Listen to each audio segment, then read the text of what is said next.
Para tani mbako jenis Virginia no Kabupaten Jonegoro was-was merga anjloke rega mbako pas panen saiki. Rega mbako garing rajang nok tingkat tani terus anjlok kawit 3 dina terakhir.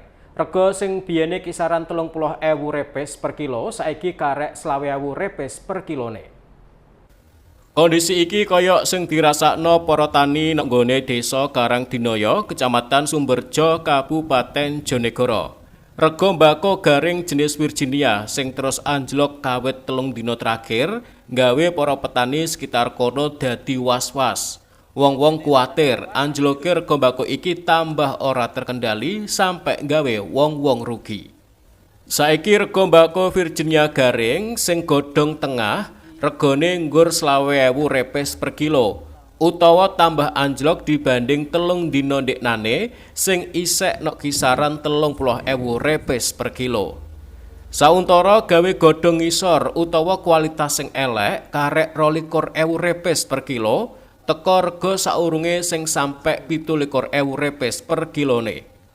Pirang-pirang tani mbako ngaku ora roh pesti penyebab anjloke rega mbako iki. Wong-wong bedhek rega mbako anjlok merga faktor cuaca sing ora stabil akhir-akhir iki.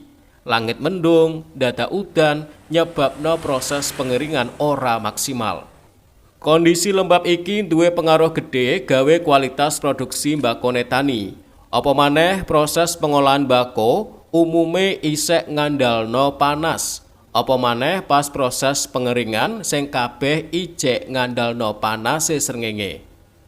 Delok kondisi iki, para tani ngaku mung iso pasrah.